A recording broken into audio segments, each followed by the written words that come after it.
Bonjour à chacun d'entre vous, bienvenue sur Séphiroth et compagnie. Nous voici ensemble pour les énergies du week-end du 10 septembre. Et donc, je vais vous souhaiter tout d'abord un très beau week-end. Et puis, j'espère que votre rentrée s'est passée avec aisance, voilà, sans heurts, et puis dans la bonne humeur également. Donc, aujourd'hui, j'ai fait un tirage qui est un tirage différent, qui est issu d'ailleurs, c'est une idée qui vient du jeu Umrazai, que j'aime beaucoup. Et j'ai pris le tarot de la bienveillance pour vous faire votre tirage. Alors, idée générale, 3 de terre déjà. L'idée, c'est de prendre de l'expansion dans la matière. Comment est-ce que moi, je vais pouvoir vivre des choses qui vont remettre du peps, qui vont me redonner vraiment l'impression de profiter de ma vie, d'être heureux en fait, hein, tout simplement. Et là, en fait, c'est une ouverture. Il y a besoin, avec le 3 de terre, d'aller vers quelque chose de beaucoup plus, des fois, un peu original. Donc, tout ce qui peut vous passer par la tête là sur ce week-end, dans ces idées-là, qu'est-ce que je peux mettre en œuvre pour avoir l'impression de casser peut-être aussi mon rythme, de changer en tout cas ce rythme. Il y a cette notion aussi avec le week-end, normalement, hein, d'être dans une coupure, une cassure. Hein. Je sais que les rentrées, c'est pas toujours évident, mais voilà, pourquoi pas, pourquoi pas. En tout cas, la problématique, puisque c'est la première carte et c'est le thème, j'ai la carte du monde. Autrement dit, une recherche de grand épanouissement. Bon, en ce moment, c'est un peu le sujet du jour aussi, parce que puis c'est le sujet de la rentrée. C'est-à-dire qu'à chaque rentrée, en fait, on a la dose de toutes les problématiques qui existent dans notre société, qui ressurgissent. Donc finalement, l'envie, enfin, comme si on nous disait avec cette carte-là, quand est-ce que je vais avoir le retour de tous les investissements, de toute l'énergie que je peux mettre dans les choses, l'envie de peut-être aussi de rencontrer quelqu'un pour ceux qui sont célibataires, et vraiment de me sentir plein ou pleine enfin dans ma vie, à la fois dans mes relations, dans le travail, enfin bref. Oui, une grosse envie d'épanouissement, mais pour moi, de toute façon, on est en plein dedans au niveau de l'évolution de la société, qui recherche de plus en plus la qualité de vie, et du coup, enfin, on le sent bien, hein, qu'il y a une évolution très impressionnante, même dans le rapport qu'on peut avoir au travail, dans le rapport à plein de choses, en fait. Hein. Il n'y a pas eu que le Covid qui est passé par là, il y a aussi toute l'évolution via les réseaux sociaux, où finalement il y a une espèce de monde qui s'est créé et où se transmettent des choses, une parole qui est une parole alternative. Du coup, ça réveille beaucoup de choses. En face, en fait, on vous dit ce sur quoi vous pouvez compter. Le 8 de terre, c'est très profond. On vous dit, vous avez les choses en vous. Vous avez les compétences, vous avez je dirais, la possibilité de trouver votre place vraiment dans ce monde. Et c'est en vous qu'il faut aller chercher ça, à partir de vos envies, de vos besoins, pour trouver cette espèce de plein équilibre. Et c'est vrai qu'en fait, l'équilibre intérieur, c'est à nous de le construire, c'est à nous d'agir. On a cette possibilité de faire nos choix, on a cette possibilité, comment est-ce que je peux dire ça ? On a un pouvoir, on a un réel pouvoir dans nos vies. Après, voilà, c'est tout à expliquer, c'est long, mais c'est là-dessus, et c'est finalement, au lieu d'aller chercher les solutions à l'extérieur, ce qu'on vous dit avec ce 8 de terre, c'est chercher les solutions à l'intérieur de vous pour arriver à l'abondance, parce que cette abondance, en fait, elle est déjà là. Le tout, c'est de savoir comment se connecter finalement à notre lumière pour pouvoir recevoir tout ce qu'on a à recevoir. Ensuite, derrière, j'arrive au Z. En fait, comment est-ce que vous pouvez comprendre justement tout ce dont on vient de parler et intégrer les choses? Eh bien, ça va être à partir du fou. C'est-à-dire en vous sentant vraiment comme, j'aime bien ce mot, un expérienceur. Voilà. On dit un expérimentateur, mais j'aime bien le mot expérienceur, c'est-à-dire je me fais effectivement cet aventurier de la vie. Et En fait, il ne recherche pas forcément les résultats. C'est d'ailleurs ça qui le fait vivre vraiment dans le présent.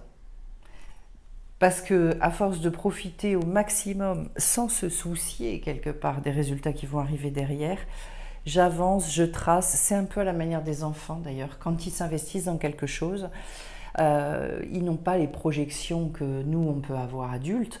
Le résultat, c'est qu'en fait ils font, et à force de faire, ça se débloque. Et puis ils construisent des choses absolument incroyables. Il y a une espèce de plasticité énorme. Et cette plasticité, en fait, en tant qu'adulte, moi je pense qu'on la perd aussi parce que on est dans une volonté de maîtrise, on est dans une volonté d'obtenir certains résultats et qu'on on fait pas confiance en la vie. Un enfant, il fait confiance. Il sait qu'il aura à manger. Donc du coup, voilà, hyper intéressant d'avoir cette carte en face. L'intention maintenant à exprimer par rapport à ça, c'est-à-dire comment gagner finalement cette liberté-là. Et on vous parle du 5 d'air. On retombe sur du mental en vous disant il me faut un nouveau point de vue, un nouvel idéal. Il faut en passer aussi peut-être par des pensées spirituelles plus profondes, c'est-à-dire plus en lien avec vos valeurs. Quel est le sens que je donne à ma vie? Ce sont des grandes questions. Par rapport à ça, on vous dit il y a besoin peut-être aussi de changer de plan de conscience, de mûrir en fait sur certains domaines et parce qu'ici en fait c'est une nouvelle façon de voir le monde qui va passer d'ailleurs par l'exploration de son monde intérieur. Donc du coup, et ça c'est un vrai travail. Ça pour moi c'est un vrai travail. De toute façon, j'ai jamais rien vu dans ma vie dans ce que j'ai pu construire et amener de positif, j'ai jamais rien vu qui est apparu sans que j'ai moi impulsé un travail intérieur. Il y avait, je connaissais un rabbin qui disait, il n'y a que les mauvaises herbes qui poussent toutes seules, voilà. Et pour le reste, en revanche, ça se travaille, faut aérer la terre, faut plein de choses. Bah, le 5 d'air, c'est un petit peu ça. C'est très très puissant. Il y a aussi l'idée d'aller dépasser ses doutes. Mais de toute façon, avec cette carte, en fait, il y a besoin de faire pénétrer de nouvelles informations pour que votre quotidien il change. Et en fait, c'est tout le travail que j'opère d'ailleurs. Hein, c'est se débarrasser, nettoyer en fait toutes les informations, aussi bien dans le corps physique que psychique et spirituel, c'est débarrasser toutes les choses qui bloquent et qui encombrent pour pouvoir re-rentrer de nouvelles informations. Ensuite, d'ailleurs, ce sera une chose qu'on va travailler durant le stage du bien-être énergétique. Ensuite, j'ai la carte du soleil.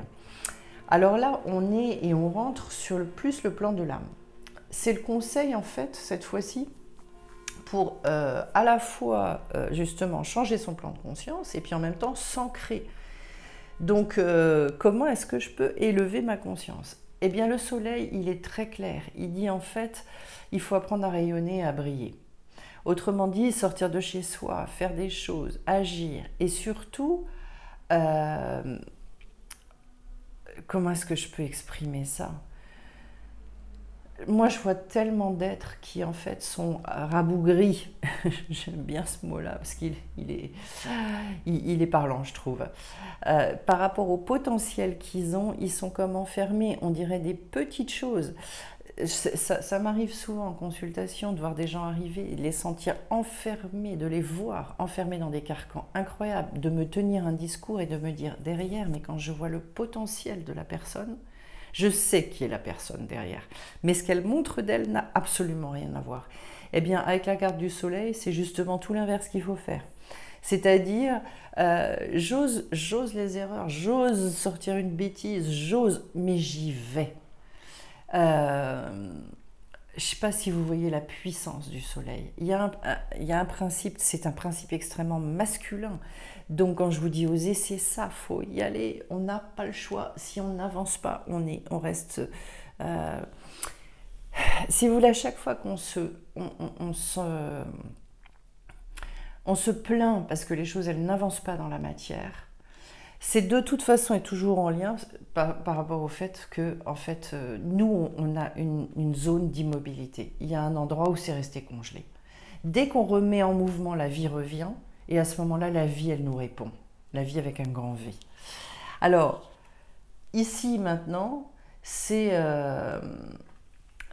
quel est dans le tirage, c'est ce qu'ils appellent l'énergie jumelle de l'être, c'est-à-dire le petit groupe d'âmes dont on fait partie pour le travail justement qu'il y a à faire. Et c'est une énergie jumelle qui va vous aider. Et là, j'ai un valet d'air. Alors, c'est joli comme tout, parce que l'énergie de valet est déjà une énergie de reprise de jeunesse. Et moi, je pense qu'on a beaucoup besoin de s'inspirer de ces énergies-là. Et même des jeunes, d'ailleurs, parce que ils ont une envie de vivre, eux. Ils ont tout devant eux. Un jour, ma dernière fille m'avait dit mais moi, de toute façon, je ne peux pas regarder à tout ce qui se passe dans le monde parce que j'ai toute ma vie à faire. Et si je commence à regarder à toutes les horreurs qui se passent, en fait, ça bloque mon énergie. Je n'avance plus. Et j'avais trouvé ça extrêmement juste. Donc, elle sélectionne et elle limite très volontairement. C'est pas une volonté de ne pas voir. C'est pas la même chose. C'est le fait de se dire, au contraire, et les jeunes, ils sont dans une très grande conscience parce qu'ils ont vécu dans une société de toute façon où les informations, ils ont eu accès aux informations d'abord avec une facilité déconcertante. Mais elle s'est rendue compte à un moment qu'en fait tout ça, ça plombait. Et donc en fait, elle ne pouvait plus se mettre en mouvement. Ça bloquait son énergie. Ça, c'est une première remarque. La deuxième, c'est comment... Avec ce valet, pareil, il y a un potentiel qui est là. Un potentiel qu'on ne sait pas forcément exprimer. Et c'est pour ça qu'en fait, je pense, étant donné que c'est sur une énergie de groupe ici, le besoin de s'entourer aussi de personnes qui ont réussi à déployer leurs ailes pour avoir une espèce une source d'inspiration, pour aussi observer comment ces gens-là ont fait, comment ils s'y sont pris. C'est pour ça que finalement, l'entourage est si important, parce que selon de qui on est entouré, soit on justifie en fait nos incapacités, et puis on entretient aussi une espèce de lourdeur, quoi, au niveau cette fois-ci du mental. Moi, j'ai vraiment envie, au travers de cette carte, de vous dire, mais écoutez, observez du moins ce dont vous vous nourrissez, de quoi qu'est-ce que j'écoute, etc. Parce que ça a un impact dans nos vies qui est absolument phénoménal. D'autre part ici, c'est de nouvelles ressources au niveau du mental. Attention à ne pas tomber justement dans tous les côtés obsessionnels, mais bien à maintenir en fait une espèce d'air frais, constant. Oui, pour moi, on est vraiment au niveau du renouvellement mental. Et donc, je crois quelque part, c'est un défi à relever par rapport à ça. Pour réussir finalement à retrouver une forme de liberté. Parce que la liberté, de toute façon, elle part déjà de l'intérieur avant de pouvoir s'exprimer à l'extérieur. Donc ce week-end, pour moi, il est vraiment sous les auspices de l'expérimentation et d'une grande prise de liberté. Voilà, un grand besoin de ça. Pour ne pas repartir justement peut-être dans des choses qui sont... comment est-ce que je peux dire ça? Vous savez, dans la routine et le train-train. Pensez à changer certaines habitudes aussi. Voilà. Vous voyez, si vous avez passé des vacances, que vous avez vécu une partie beaucoup plus... ouverte, et puis que d'un seul coup vous revenez à la rentrée et que là vous vous retrouvez et que cassure, allez hop, on est reparti sur... vous stoppez en fait une espèce d'élan. Donc c'est dommage. Voilà. Allez, j'ai mes 3 cartes qui sont tombées. Nickel. Qui se ressemblent, exposée et révélée, et douce étreinte. Bon, c'est très beau. Qui se ressemble, on en a parlé. Éveil de votre génie inné, s'il vous plaît, quand même. On est sur quelque chose d'assez costaud, là. D'ailleurs, je vais aller regarder ce qui en est dit dans le livret. Qui se ressemble, vraiment, je le redis, pour moi, il y a des personnes qui ont un bilan à faire par rapport à ça au niveau de leur entourage. C'est saisissant de voir des gens qui ont du peps, qui sont intérieurement, mais vraiment, on sent un potentiel de folie. Et quand parfois on voit les gens dont ils sont entourés, il y a une espèce de dichotomie entre les deux qui est saisissante. On dit, je te présente mon ami, et quand on voit l'ami, on se dit, mais il y a un problème. Il y a un problème. D'autre part, au milieu, j'ai exposé et révélé. Ici, c'est à l'image du soleil d'ailleurs. Vous voyez que ça passe aussi à l'idée de l'œil, à l'idée du regard. C'est-à-dire, à un moment, en fait, quand on ne se montre pas dans sa vérité, la vie ne cesse de nous renvoyer, en fait, ce problème-là. Alors on se dit, c'est incroyable parce que ma réalité, elle ne correspond pas du tout à tous mes souhaits, toutes mes aspirations. Mais en fait, notre réalité, effectivement, elle ne va pas se caler là-dessus. Notre réalité, elle va se caler sur ce que nous, on exprime dans le monde. C'est là qu'est notre pouvoir créateur. Et c'est pour ça que tout à l'heure, je vous disais, si vous bougez, les choses, elles bougent autour de vous. D'ailleurs, j'ai fait un post, et ça reprend exactement, d'ailleurs, le thème de la pleine lune de samedi, donc pour laquelle, d'ailleurs, si ça vous intéresse, il y a l'atelier des lunes qui a lieu samedi matin à 10 h, pour travailler sur tous ces items-là, et pour permettre justement à ce que les choses, elles adviennent vraiment dans la matière. Et puis derrière, j'ai la douce étreinte. Donc tout ça avec une espèce de bienveillance et d'amour pour soi qui est absolument inouïe. Je crois que ça devrait faire partie des cours qu'on donne aux enfants petits, apprendre à s'aimer. Les parents ne sont pas toujours capables de transmettre ça, tout simplement parce qu'eux-mêmes ne s'aiment pas. C'est pas qu'ils n'aiment pas leurs enfants, c'est surtout que dans leur manière d'aimer, ils ne l'expriment pas d'abord toujours de façon adéquate, ça c'est sûr. Mais c'est surtout qu'en fait l'exemple qu'ils nous montrent, c'est un exemple faussé, parce qu'il y a fort peu de personnes qui s'aiment vraiment. Donc voilà, tout dépend de ce qu'on appelle s'aimer, mais on voit bien d'ailleurs dans cette carte à quel point au niveau de l'étreinte, en fait on a l'impression que les deux éléphants sont imbriqués l'un dans l'autre et à quel point en fait ils ne forment qu'un. C'est une idée, c'est très présent en fait dans la carte, c'est très joli. Voilà, et à chaque fois, en fait, ce qu'il naît de tout ça, moi, ce que j'adore, c'est que dans ce jeu, elle a mis des petites étoiles partout, comme si c'était pour vous dire, à chaque fois, ça réalise l'alchimie, quelque part.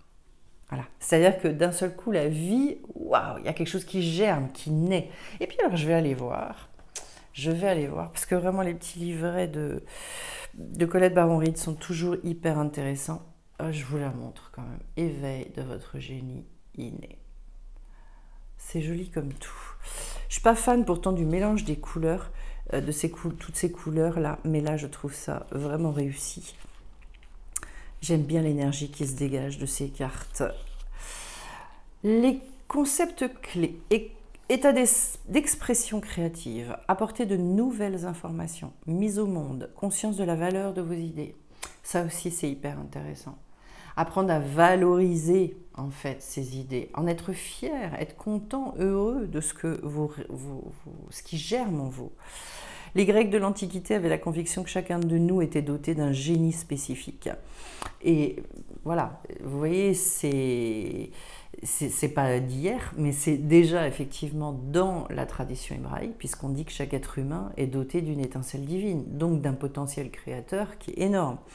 Agissant tel un guide spirituel, celui-ci nous inspire de nouvelles idées afin de nous permettre de poursuivre notre évolution en tant qu'individu, tout en participant à l'évolution de l'humanité tout entière. On pourrait donc relier ce génie à l'esprit de l'expression créative, car lorsqu'on s'y connecte, des choses prodigieuses se produisent. Lorsque votre génie se réveille, vous réalisez que vous n'avez pas à tout faire seul. Un assistant sage, inspiré et dévoué est toujours à vos côtés. Pouvez-vous imaginer cultiver une relation ludique avec un esprit extraordinaire dès aujourd'hui? Si vous le pouvez, vous reconnaîtrez très vite que vous n'avez pas à résoudre tous les problèmes en ne vous basant que sur les connaissances, les souvenirs et les expériences que vous avez déjà accumulées. Votre intellect, dans ce cas, sert de canal à l'esprit de ce génie et peut ainsi recevoir de nouvelles informations. Pour établir cette connexion, il vous faudra mettre votre ego limité de côté afin de permettre à cette source d'inspiration de s'écouler librement en vous. Alors le mot génie, ça vient de génere, qui signifie donner naissance, mettre au monde et partager la même racine que le mot générer. Vous êtes actuellement sur le point de donner naissance à un nouveau mode d'expression extrêmement puissant. Alors associez-vous pleinement à votre génie et seule une profonde satisfaction et un grand succès en résulteront. En fait, on vous dit effectivement que seules vos idées inspirées comptent. C'est vraiment je trouve que ça résume super bien à la fois le tirage que je vous ai fait, mais également ce qu'on a eu comme tirage pour la pleine lune. Je le dis avec des mots différents, c'est pour ça que c'est super intéressant, vous voyez, de se nourrir aussi de choses extérieures, parce qu'en fait, elle arrive par un autre chemin, mais je trouve ça tellement juste. Oui, ce côté génial qu'on a tous en nous. C'est d'ailleurs, je ne sais plus si je l'ai dit tout à l'heure, parce que j'avais l'image de l'éclair de génie, c'est-à-dire oser se surprendre aussi. Voilà. Et pour ça, effectivement, il y a besoin de ne plus être dans la toute-puissance, hein, comme elle disait, lâcher l'ego, et au contraire, de rentrer dans quelque chose où on se fait canal. Alors, une petite dernière carte avant de vous laisser. Je prends dans l'oracle de la lumière et je tombe sur la rose des vents. Se laisser guider, parce qu'en fait, on a l'idée de la boussole, et donc vous êtes aidé. Sachez que vous n'êtes pas seul. Sachez que être sensible aussi aux signes que vous pouvez avoir, sous plein de formes différentes d'ailleurs. C'est un week-end pour moi qui est vraiment placé plus sous l'angle de la fantaisie, d'un rapport à la vie qui n'a rien à voir avec la routine, hein, ce week-end. Au contraire, au contraire. Voilà, donc j'espère que vous allez pouvoir, on va dire, vous offrir ce week-end de cette manière-là. Et puis, je vais vous souhaiter à tous de passer 2 très très belles journées. Ceux qui veulent nous rejoindre donc pour l'atelier des lunes, qu'ils n'hésitent pas. Vous pouvez réserver votre place sur le site de sephiroth-et-compagnie.com et je mettrai un lien sous la vidéo. Et puis voilà, ceux qui veulent venir au stage aussi, appelez-moi avant pour des raisons de place. Et puis autrement, je vais vous retrouver de toute façon très très vite sur la chaîne. Bye bye.